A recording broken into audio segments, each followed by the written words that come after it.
Conflict is all around us. From time to time, everyone gets into a dispute with someone else. Sometimes, we may feel that we want to win at all costs, and in the process, we risk damaging important relationships.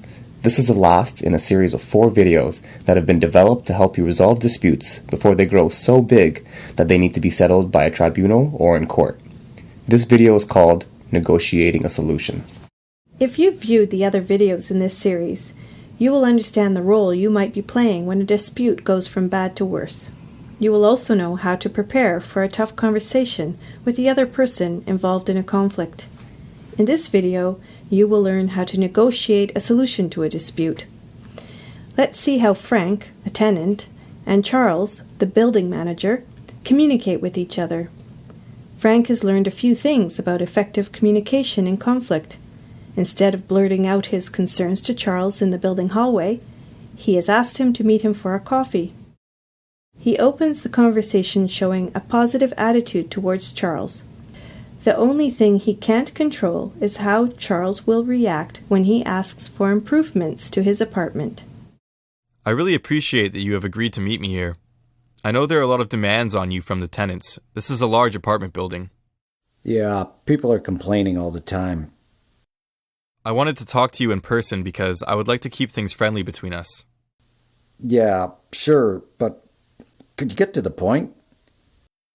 My issue is with the condition of my apartment, and I think you would agree that it is in both of our interests to have the apartment building in good shape. What's wrong with it? Before I moved into my apartment, you promised that it would be repainted after the last tenant left. The apartment is still not painted, and the faucet in the bathroom is leaking. Did you ask me here just so you could complain?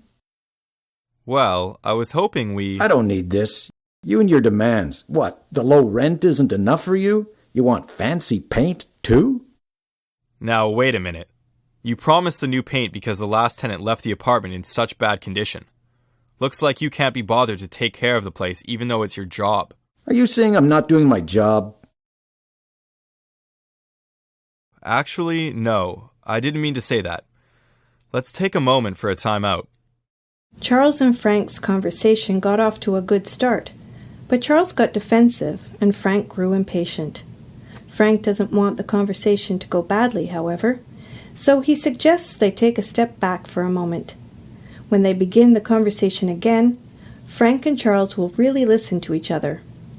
Frank will start by letting Charles know that he's heard him and understands his situation. They will try to find a win-win solution by taking one issue at a time. Frank will summarize who's doing what and suggest that they put it into writing.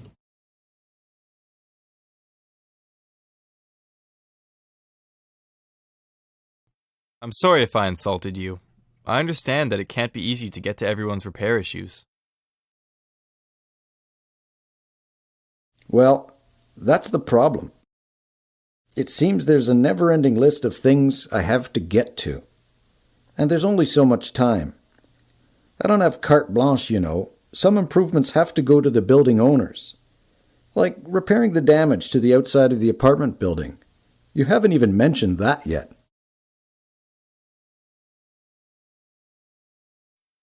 Yeah, there's stuff to do, and you don't always have control over how and when it gets done.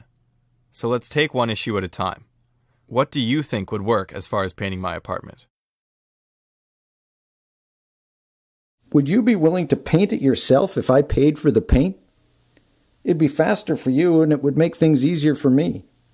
I wouldn't have to find a painter. But I could arrange for a painter if you're willing to wait. Are you in a hurry? Well, yeah.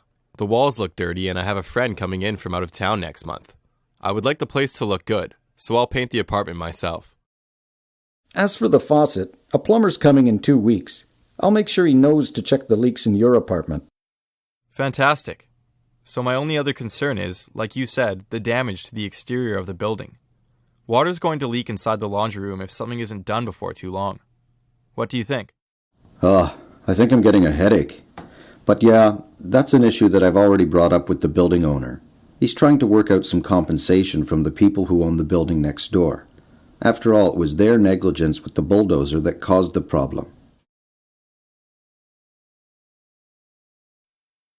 Okay, sounds reasonable. Let me just summarize what we are agreeing to here. I will paint my apartment and you will pay for the paint. You will let the plumber know that he should come to my apartment when he visits in 2 weeks. And when you hear from the owner about the status of the repairs to the outside of the building, you'll let me know? Agreed.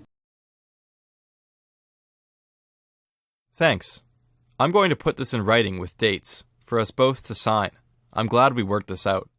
Yeah, and I guess I would prefer a tenant who takes care of the apartment and cares about the place. So, you won't be complaining anymore, right? Charles and Frank worked out a solution they could both be happy with. They were able to avoid going to a tribunal hearing by negotiating in a respectful way. Frank opened the conversation showing empathy for Charles. He was clear about what his intentions were for the meeting. But when Charles felt under attack and got defensive, the conversation could have become an ugly conflict.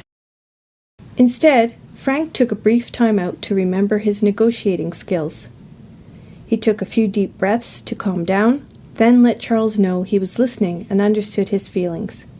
He returned to using I statements and suggested they tackle one issue at a time.